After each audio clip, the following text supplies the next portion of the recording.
What was the factory like? Well, it was wartime to begin with, so it was cold very often. They didn't have enough fuel for heating. And many's a time we worked with our outdoor clothes on because it was so cold.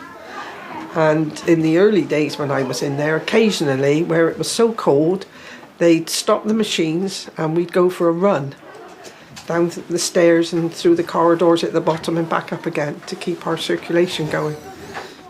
That's just one story from one woman who spent her life working in the Bristol tobacco industry.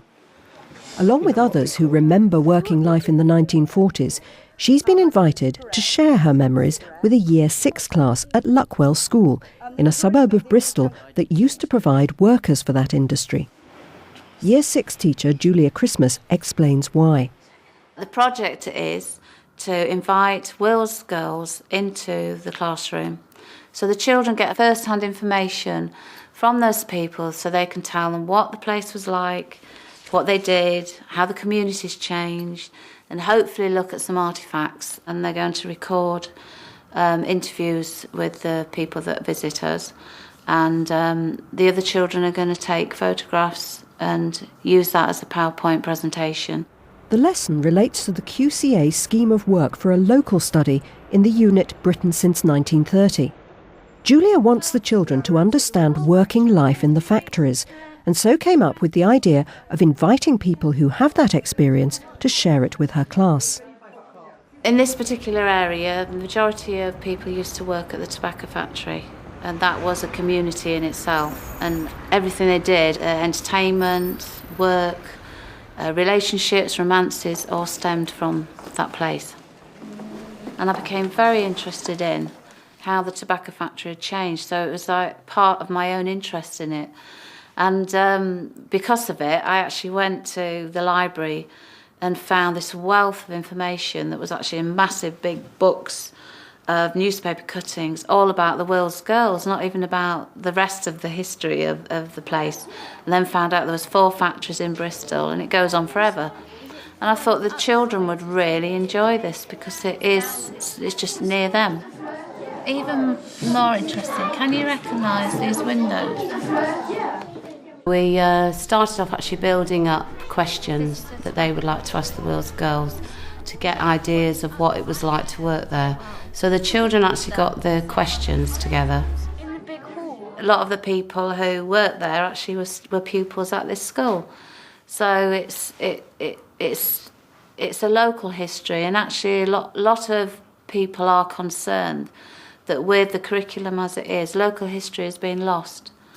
And it's great to learn about the Romans, great to learn about the Greeks, but it's vastly more interesting to learn about your local place, I think. Okay, good morning, Year 6. Good morning, Miss. The session will run for the whole morning, but before the witnesses begin to arrive, Julia goes through the learning objectives with the children. So could you give me some ideas of what you'd like to get out of this morning? Sophie? Lots of information. Lots of information. What else will you get out of it? Josh? Experience of using equipment. Yeah, experience of using equipment. The children have actually planned. They've looked at brainstorming what history is, what's second-hand information, what's first-hand information, and they've all said this is first-hand information. They're very excited about the outcome of it and meeting people and not really knowing what is going to happen. So it's far more exciting than sitting down at a table. And are you all ready to go? Yeah. Right. We've got one visitor in at the moment, so she's going to be exhausted by the end of the morning. One of the challenges the teacher faces is to make sure all of the children are involved in the learning process. Her solution is to divide the class. 2 small groups will interview the women. They'll be using digital video cameras, and later on they'll edit some of the answers and present those answers to their fellow students. Save us, just press that, save that. The groups have prepared questions, and while one pair does the questioning, a second pair video the interviews, and one takes notes. They had Bristol City used to come round once a year, and we used to decorate the room in Rovers colours. And then Rovers used to come and we decorate it in Bristol City colours. And then Eric Bristow come round when he won the World Darts Championship. He came round with his, I think it was his partner then, called a lady called Maureen. Princess Margaret came. I've had archaeologists in the past and the children really enjoyed that. And any way that you can bring somebody else into your class who's going to inspire the children, if you've got first-hand information, that's always the best. A third group of children will interview the women and take photographs. Later they'll use the photos to make a PowerPoint presentation. I'd like you to identify... Julia's strategy for helping keep all of the children focused is to laminate photographs from working life in the tobacco industry. Then the children mark on the photographs comments and questions about the detail embedded in them. So what do you think's happening on this picture here? What have we got on the picture? So if you identify what... Yeah, so we've got somebody with a... What do you think it is? It's a mop or a brush, isn't it? The quality of the photo is not very good. And what have we got here? Sorry. Can't see. There it is. You see it on that one? Even more interesting, can you recognise these windows? If this is the tobacco factory. Is it the ones upstairs? I know them very well. No, it's not the one upstairs. Are they the ones in the big hall on the way to the toilets in the big... It's downstairs. Downstairs? Yeah. So where do you think it is downstairs? Is it like the ones that goes into where the bar is? Yeah. So look, down this corner here is the entrance. I think this is right. That's North Street. And this is North Street here. So you know. It's 10 o'clock and more witnesses arrive. We'll look at the. They can look at the artefacts with you, and then the other children would love to do a photo of you with that picture. I actually asked the children in the class if anybody knew anybody who'd worked there. And funnily enough, found aunties, grandmas, and grandma's friends. So we ended up with a few parents who were quite happy to invite relatives in, and that's how it began. When we started in the cigar factory, it was a very sort of small concern. It was only a small part of the whole factory. And it was more like a family, really. The manager's office was actually came out in our workroom. There's nothing for him to just wander around and stop and have a chat. He knew everyone in that factory he knew us all by name. From now till midday, it'll be non-stop. Where was that building? It'd be, do you know Amaranth House in Raleigh Road? Yeah.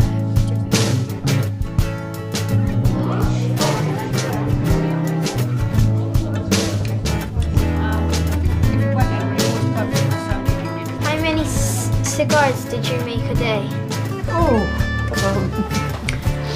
The more you made, the more you got paid. You had a certain amount.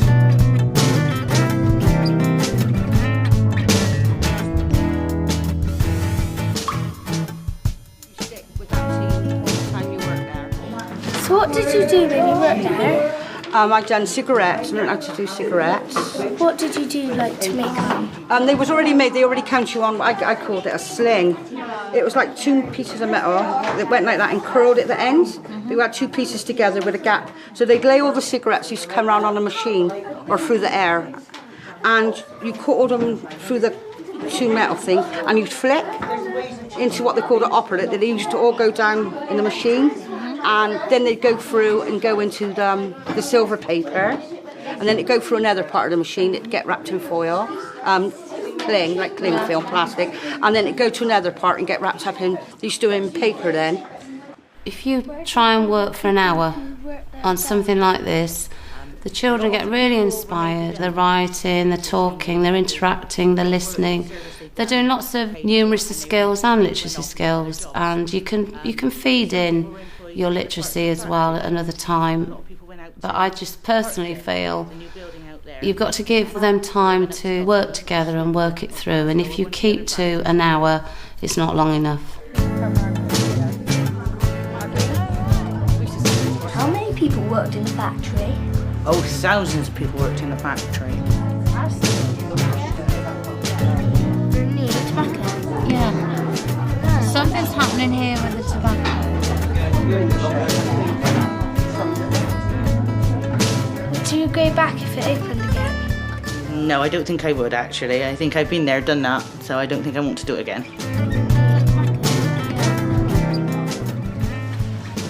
Conditions were good though. We had everything that they provided, a dentist, there was a medical department, you could have physiotherapy if it was needed. They came round every year with the mobile x-ray machines for us, so they looked after us well. There was a chiropodist, well, practically anything. When they can relate to grandparents and they can see the changes that take place in their own community, I think it's more real to them. And because it's hands-on, I feel they take ownership of it. It's now past midday and Julia brings the session to an end by getting the class back together to review the learning objectives. Well, let's just go back to what we decided this morning we were going to do, and let's see if we've done that. And did you enjoy your experience filming? Yeah. The evidence is that the videos are full, and the digicameras, I've got about 12 discs, I think. What I try to do with the children is to sit together in a group and discuss what they enjoyed, what went wrong, because with this actual topic we actually went through a lot of problems with the IT equipment, things I didn't know, things the children didn't know, and we just worked together and said, well, if we did it again, what would we do better? A couple of groups had a look, didn't you? Actually, the pictures they looked at, what they actually thought the picture might be about, actually that was true. And so we got a little bit of information about that. But it was much better to have our visitors, wasn't it? So give yourselves a clap. The information we've gathered today has been fantastic. The people who came in, we got so much from them, much more than I actually anticipated. And the children are really, really enthusiastic, very motivated by it all. So I think we'll probably do a lot more with this than I thought initially.